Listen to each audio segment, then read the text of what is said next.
আসসালামু আলাইকুম ওয়া রাহমাতুল্লাহ। আমার কথা শুনবার জন্য আপনাদেরকে আমন্ত্রণ জানাচ্ছি। আমাদের প্রধানমন্ত্রী জনাব তারেক রহমান ঢাকা ইউনিভার্সিটিতে প্রথমবারের মতো ১৭ বছর পরে দেশে আসার পরে ঢাকা ইউনিভার্সিটিতে গিয়েছেন। পত্রপত্রিকায় অনেক নিউজ করা হচ্ছে যে প্রায় ৩৫ বছর পরে ঢাকা ইউনিভার্সিটিতে তার আগমন হয়েছে। ঢাকা ইউনিভার্সিটিতে একটা কর্মশালার উদ্বোধনী অনুষ্ঠানে তিনি সেখানে গিয়েছেন। সেখানে কিছু অনাকাঙ্ক্ষিত ঘটনা ঘটেছে। তার মধ্যে যেটা ছিল সেটা হচ্ছে ডক্টর ইউনূসের আমলে যেই প্রক্টর বডি বা প্রশাসনিক বডিগুলো ছিল সেগুলো সবগুলোকে ঢাকা ইউনিভার্সিটি থেকে রিমুভ করা হয়েছে। সেখানে এখন বিএনপি পন্থী লোকজনদেরকে বসানো হয়েছে। বিরোধী মতের কোনো রকম উপস্থিতি সেখানে দেখা যায়নি। ঢাকা ইউনিভার্সিটির কেন্দ্রীয় ছাত্র সংসদ ডাকসুর কোনো নেতৃবৃন্দ সেখানে ছিলেন না। বিশ্ববিদ্যালয়ে ছাত্র দল এবং বিএনপি সমর্থিত যে সমস্ত লোকজন আছেন তাদের উপস্থিতিতে তিনি ঢাকা ইউনিভার্সিটিতে তার আনন্দমুখর যেই ভ্রমণ সেটা তিনি শেষ করেছেন।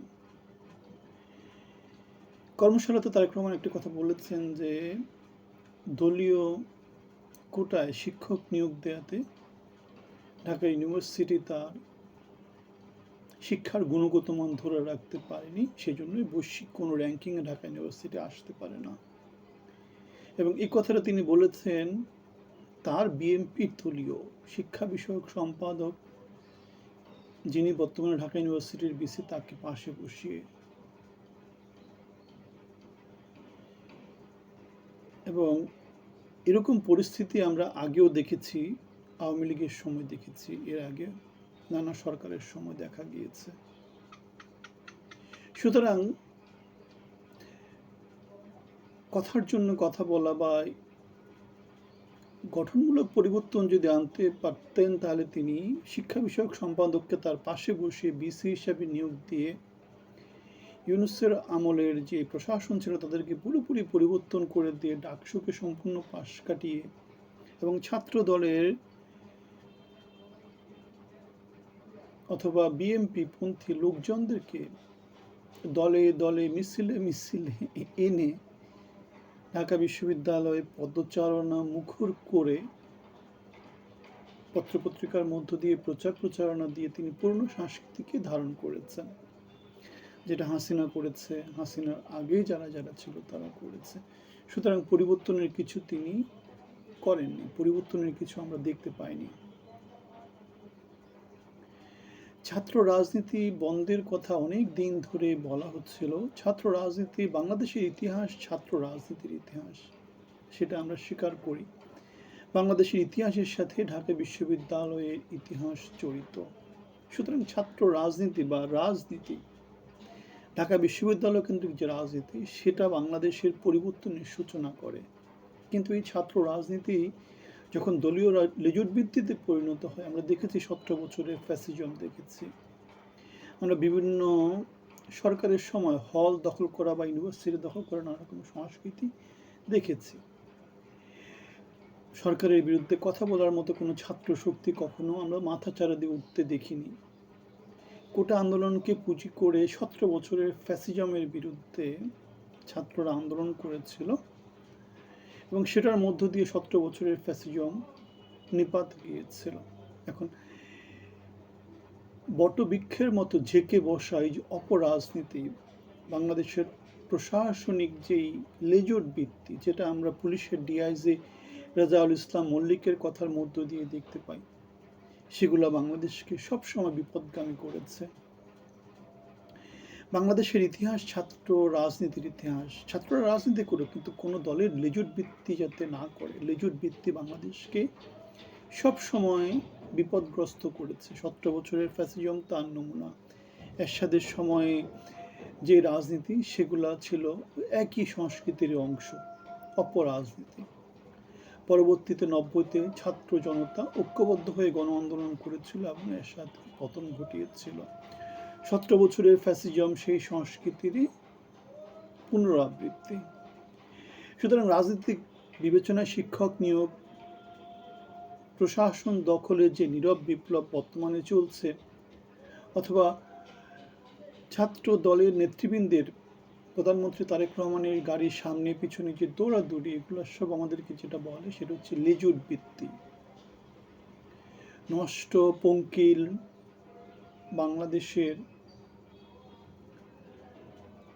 বিপদগ্রস্ত যেই সিস্টেম, সেই সিস্টেমের সংস্কৃতি।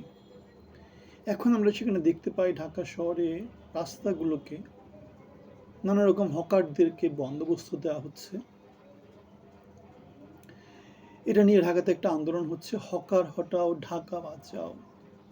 ঢাকাতে যে হকার, সেটা জ্বালায় ফুটপাতে হাঁটা যায় না, রাস্তাঘাটে চলা যায় না, রাস্তার 2/3 হকারদের দখলে চলে যায়। অথচ বাংলাদেশের যারা গাড়ি ওনার, যারা রাস্তাঘাটে থাকে, যারা ঢাকা শহরে থাকে, বাড়িঘরের মালিক, তারা সবাই সিটি কর্পোরেশনকে নানা রকমের ট্যাক্স দেয় সুযোগ সুবিধার জন্য। সেগুলোর মধ্যে রাস্তাঘাটের সুযোগ সুবিধা আছে, বিদ্যুৎ, গ্যাস, পানি, অথবা আমাদের যে বর্জ্য নিষ্কাশন, সেগুলো সব আছে। সুতরাং এই সুযোগ সুবিধা থেকে যারা ট্যাক্স দিচ্ছে, তাদের ট্যাক্সের সাথে বেইমানি করে নতুন করে সরকার যে বন্দোবস্ত দিচ্ছে রাস্তাঘাটের হকারদেরকে, সেটা বাংলাদেশকে নতুন এক সমস্যার ভিতরে ফেলে দিচ্ছে। এবং সেই সমস্যাটা কিছু কিছু আলোচক বলেছেন যে কৃষিক্ষেত্রে গ্রামে গঞ্জে এখন শ্রমিক পাওয়া যায় না, সবাই ঢাকাতে এসে হকারের কাজ করে। এবং লাইসেন্স দেওয়ার এই প্রক্রিয়ার মধ্য দিয়ে হকারে ঢাকাতে আসার যে টেন্ডেন্সিটা, সেটা আরও বেড়ে যাবে। বেড়ে গেলে যেটা হবে সেটা হচ্ছে বাংলাদেশের কৃষিক্ষেত্রে আর কৃষকদের, শ্রমিকদের আর পাওয়া যাবে না, কৃষিক্ষেত্রে উৎপাদন কমে যাবে। আলটিমেটলি যেটা দেখা যাবে সেটা হচ্ছে গ্রামের দিকে উৎপাদন কমে যাবে, শহরে এসে লোকজন বেড়ে যাবে। আলটিমেটলি যেখানে যে সংস্কৃতি, সেই সংস্কৃতির বিপরীতে দেশের মধ্যে একটা লেজে গোপরে তৈরি হয়ে যাবে। শহরের মধ্যে যে কর্ম উদ্দীপনা, সেটা বন্ধ হয়ে যাবে।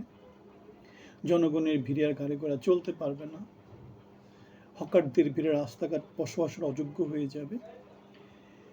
এই কথাগুলোই আলোচকদের আলোচনায় চলে আসছে। মানুষ ঢাকা শহরে হাঁটাচলা করতে পারে না জ্যামের জন্য, হকারদের জন্য, ফুটপাত বেদখল হওয়ার জন্য। সুতরাং লাইসেন্স দিয়ে হকারদেরকে যে বৈধতা দেওয়া হচ্ছে, সেটা ঢাকা শহরে যেমন সমস্যা তৈরি করবে, গ্রামেগঞ্জে কৃষক শ্রমিক পাওয়া যাবে না, সেই সমস্যা তৈরি করবে। আলটিমেটলি কৃষিকাজে কৃষি উৎপাদন কমে যাবে এবং শহরে এসে শহরের যেই জীবনযাপন, সেখানেও সমস্যা তৈরি করছে। এই অবস্থায় সরকার তাদের হকার উচ্ছেদ, ঢাকা শহরে যে ব্যাটারি চালিত রিক্সা, সেগুলো উচ্ছেদ, এই কর্মসূচিগুলা বেগবান করা উচিত। হকারদেরকে কোনো রকমের জায়গা বন্দোবস্ত না দেওয়া উচিত। তাহলে বৈধভাবে যারা ব্যবসা করছে, তাদের ব্যবসায় ক্ষতি হয়। ঢাকা শহরে যারা বৈধভাবে থাকছে, সরকারকে ট্যাক্স দিয়ে থাকছে, পৌর কর্তর দিয়ে থাকছে, তাদের পক্ষে অবিচার করা হয়। অন্যদিকে গ্রামের যে কৃষক গ্রামে কাজ করতো, সে ঢাকাতে এসে আলটিমেটলি ঢাকার যেই নাগরিক জীবন, সেই নাগরিক জীবনকে সে সমস্যাগ্রস্ত করে তুলছে। এই অবস্থায় সরকারের মাত্র 3 মাস গেল। এই 3 মাসের মধ্যে সরকার যে লেজেগুপরে অবস্থা করে ফেলছে, সেই লেজেগুপরে অবস্থা আমাদেরকে এই সরকারের ভবিষ্যৎ সফলতা সম্পর্কে সন্দিহান করে তোলে। আপনাদের মতামত জানাতে পারেন। ভালো থাকবেন। আসসালামু আলাইকুম।